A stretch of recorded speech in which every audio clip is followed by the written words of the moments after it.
Hello, and welcome to the last part of my series where I'm drawing and talking about LGBTQ+ characters.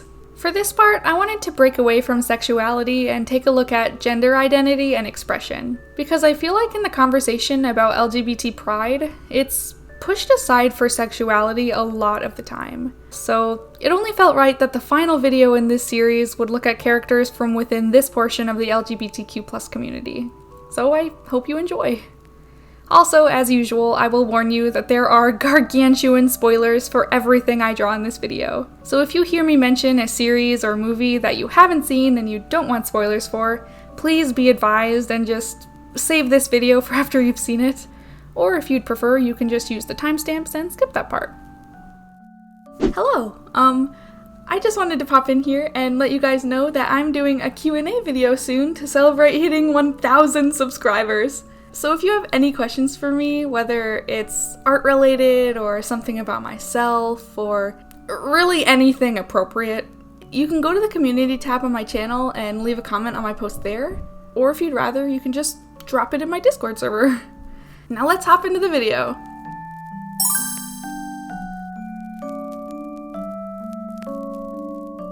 I decided to start with our characters that are under the non-binary umbrella. I'll be drawing Raine Whispers from the Owl House, Double Trouble from She-Ra and the Princesses of Power, and Rainbow Quartz 2.0 from Steven Universe. And we're starting with Raine Whispers. They're a character from the Owl House, a story that follows a preteen named Luz Noceda as she stumbles across a magical realm called the Boiling Isles, where she begins her journey in trying to become a witch.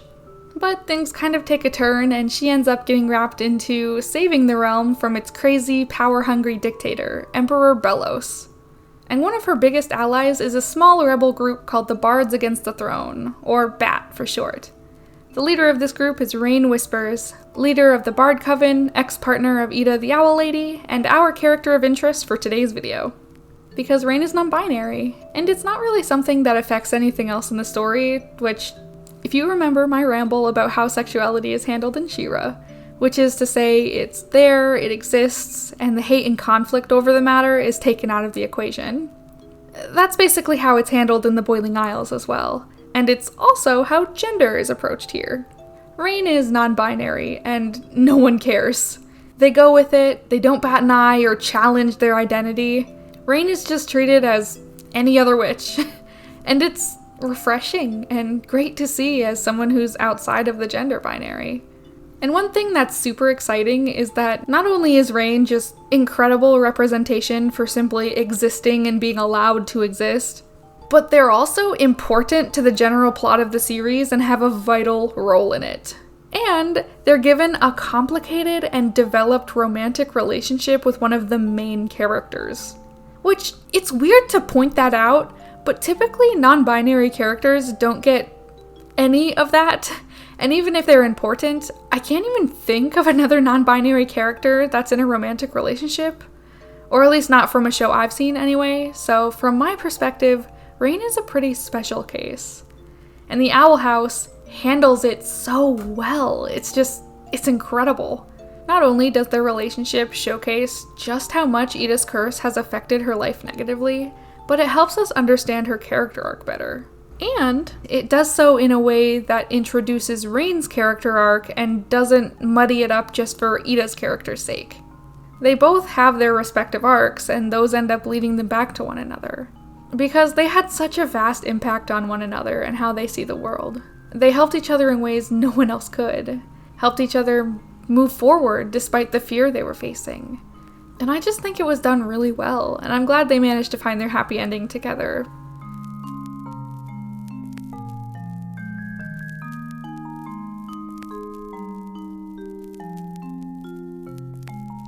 The next character I drew was Double Trouble from She-Ra and the Princesses of Power. This is a story that follows Adora as she leaves behind her old life in the Horde army and joins the rebellion to save the world after discovering that she's a legendary hero named She-Ra. A while after she's become established within the rebellion, and towards the height of the war in the series, the opposing side, the Horde, is approached by a shape-shifting mercenary named Double Trouble, who, for a price, is offering their services as a spy. And after proving themselves, they infiltrate the rebellion as an innocent young girl named Flutterina, and they quickly get to work manipulating the entire rebellion in order to put them at odds with one another. And in just a short time, they manage to plant some heavy doubts and mistrust within the minds of all of Team She-Ra. And this is all while feeding information back to the Horde to keep them on top. But in the end, that actually ends up being Double Trouble's biggest giveaway. The people of the rebellion started realizing that the Horde always seemed to know their next move, even if they kept it under tight wraps. And after a while, it was pretty obvious that there was a traitor in their midst. And inevitably, Double Trouble's cover was blown and they were taken as a prisoner by the rebellion. This eventually leads to them switching sides at their own benefit of being on the side they believe will come out on top in the war. So they become a bit of a double agent against the Horde for a while, and then, in one last hurrah, they hit Quattro with some critical psych damage in the form of ultimate betrayal. And obviously it really sucks for Quattro, but Double Trouble did slay the entire time, stringing both sides along like the queen they are. Because they're actually just an incredibly talented actor and master manipulator of an audience. So it makes perfect sense that they were both the perfect spy and the perfect double agent.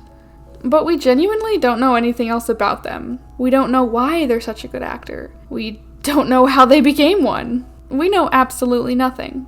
We see nothing about their life, their family, no backstory, no home.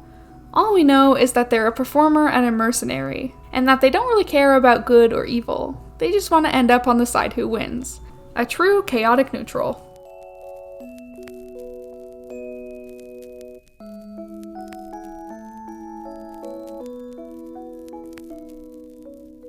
The last non-binary character I looked at was Rainbow Quartz 2.0 from Steven Universe.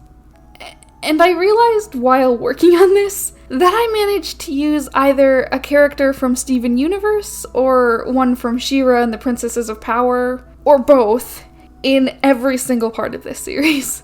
So I'm really sorry for any lack of diversity in the media I chose. I was honestly just trying to stick to characters I knew or that I wanted to draw, and I ended up kind of limiting myself a bit because of it. So yeah, sorry about that. But I will say that both of these shows are heavily queer-coded and made by queer creators, so it's only natural that they're gonna have just a lot of great representation. And it was honestly really hard not to think of these shows when I was trying to decide who to draw because of that. Plus, Steven Universe in particular really set the stage for a lot of representation we've been seeing on screen in the last decade, so I'm honestly fine with showing it some extra love through the series, because it really deserves it. Getting back on track though, for this video specifically, I chose Rainbow 2.0 both because I love him as a character and because they're really the only demigender character I know outside of webtoons and novels. And if you're not familiar with what demigender is, it's essentially a term under the non-binary umbrella that means you're non-binary, but you identify with a specific gender. In Rainbow 2.0's case, he's a demi-boy, which means he identifies with the male gender, and as such, he goes by he/they pronouns, and is actually one of the only gems we see in the entire series that uses he/him pronouns at all. Aside from Steven himself, which is literally half of Rainbow 2.0 anyway, so yeah, it's significant. And as a fellow demigender person myself, I was really itching to include a character that lines up with this, so you guys get Rainbow 2.0 for this video. And honestly, when most people talk about Steven Universe's representation for gender identities and characters under the non-binary umbrella, most people forget about Rainbow 2.0, so I just wanted to show him some love here. Because usually people talk about Stevonnie, and if they've seen Steven Universe Future, they probably think of Shep. But a lot of people don't realize that Rainbow 2.0 falls into this category as well, which is mostly because it's not expressed verbally on screen. Stevonnie is intersex, and this idea is explored very well on screen, and that's not to mention the fact that they're also non-binary and as such use they/them pronouns. And it's the same with Shep, who uses they/them pronouns on screen. With these two, there's no doubt they're non-binary. But with Rainbow 2.0, it's less obvious, and it all boils down to the lack of screen time. Rainbow 2.0 is on screen a total of 2 times. The first is Steven Universe Season 5, where Steven fuses with Pearl for the very first time to save her, and the second is in Steven Universe Future, where the two of them once again fuse, this time to babysit a young boy named Onion.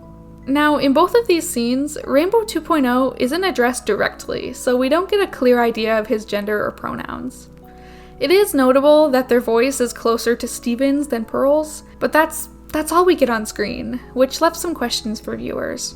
Questions that creator Rebecca Sugar was more than happy to answer. She confirmed that Rainbow 2.0 used he/they pronouns because Pearl wanted to let Steven kind of take the reins of this fusion. Which is so cute because she's always looking out for him and trying to help him grow and be stronger and to lift him up in any way that she can. And him leading the charge in Rainbow 2.0 is such a subtle way to display that a casual viewer probably wouldn't pick up on it, but it's such a nice touch for those of us paying closer attention. And it's just another reason to love Rainbow Quartz 2.0.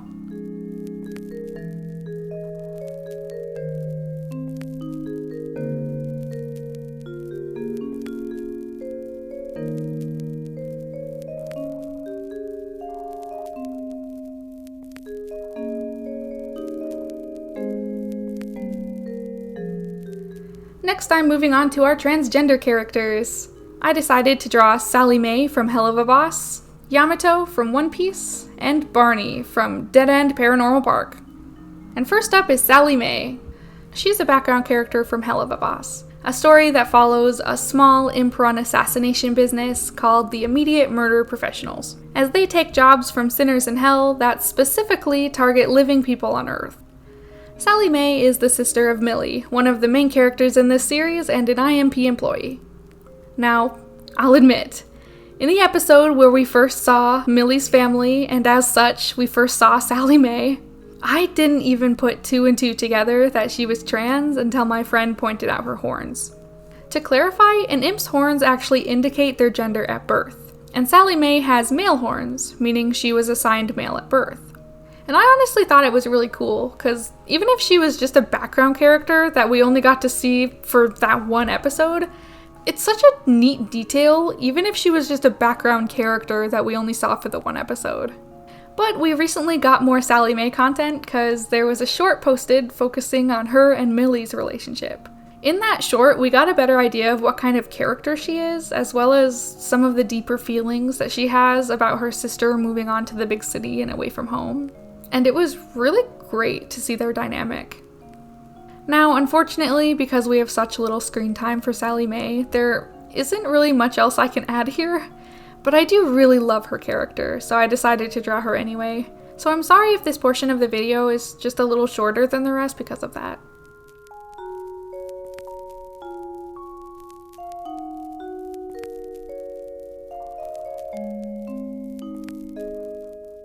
The next character that I decided to draw might be a bit controversial, because I decided to draw Yamato from One Piece. This is a show that focuses on Luffy, a young teen that longs for freedom and is pursuing his dream of becoming the Pirate King.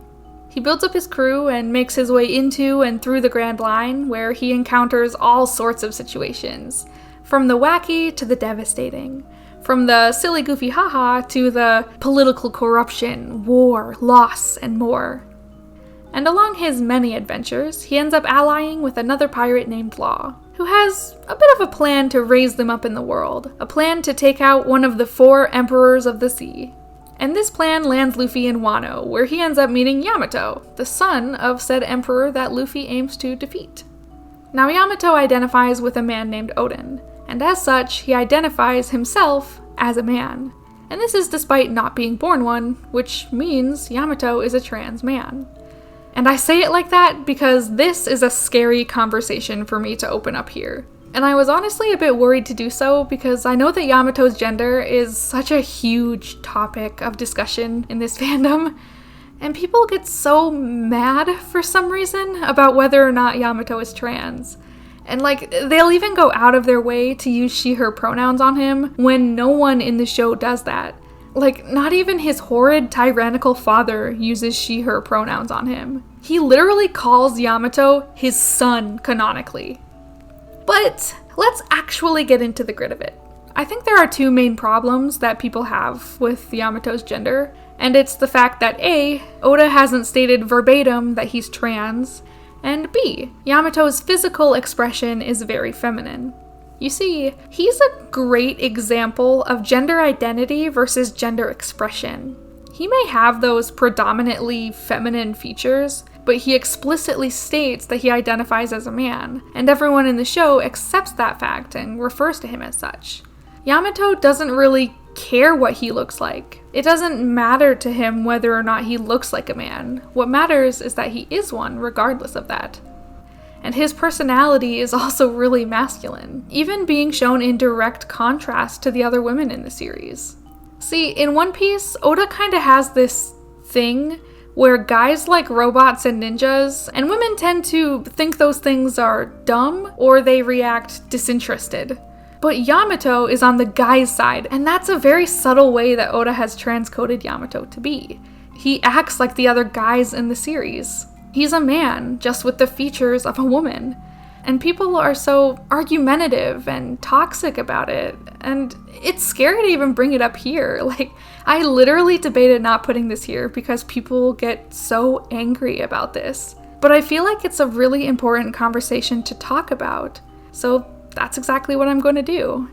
But before I end this, just so you guys know, discrimination and hate is not allowed in this community at all, and I will be deleting any comment I see that's falling into that, because I really want this to be a safe and comfortable space for everyone, and I feel like if it's necessary, I will act on that.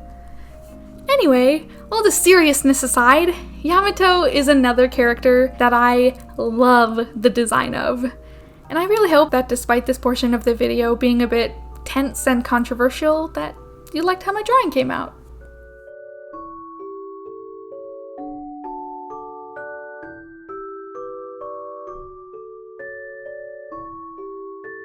The final character I'm drawing for this video is Barney from Dead End Paranormal Park, a show that focuses on two teenagers and a pug as they're hired by a demon to work a summer job as security at a haunted theme park. Their job is essentially to fight off demons, and in the process, they get tied into saving the world as they know it from an impending apocalypse. You know, your typical stuff. Anyway, one of the character arcs that's trickled throughout this series is the struggles of a young trans teenage boy who's just ran away from home. And this boy is Barney. We see him get this job and then essentially move into the park with his dog, and he ends up living here throughout the entire show. And this is because while his parents kind of accept that he's trans, his grandparents don't accept this at all. And they're very discriminatory, toxic, and are constantly throwing stabbing remarks and microaggressions at him. And his parents kind of just turn a blind eye to all this. So he runs away to a summer job, not telling them where he went. Now, I know earlier I mentioned how much I love it when a series removes the hate and conflict that comes with queer identities, just allowing it to exist freely without discourse, because it's honestly really refreshing. However, I also really like it when a show does the opposite. It's a lot more realistic as a fellow LGBT, and it's very relatable, and Dead End Paranormal Park does just that. This is a show that actually takes a deep look into the struggles of trans youth, and I personally think that it's delivered really well. And Barney is probably one of the most relatable characters that I drew for this video. He's chunky, he's queer, he's awkward, and he faces discrimination from people who should love him for who he is, people that should be the ones he can lean on. He craves love and acceptance, but it's hard for him to reach out for it. But eventually he finds what he's looking for, and he finds it through this summer job. New friends, a boyfriend, and even a deeper connection with his dog Pugsley. He finds what he's looking for. And it doesn't end there either. Viewers get a chance to live vicariously through Barney because, in the end, his parents side with him instead of his grandparents. Because they almost lost him, and they see how deeply they hurt him. So they try to make it up to him and repair the relationship. And not a lot of trans or queer youth have that experience, so seeing it on screen can be very uplifting and healing in a way. Overall, I just really connected with the characters in Dead End Paranormal Park, and I find that the series in general is just, it's done really well. Like, the delivery, the message is beautiful, and the whole thing is quite endearing. So I highly recommend you give it a shot.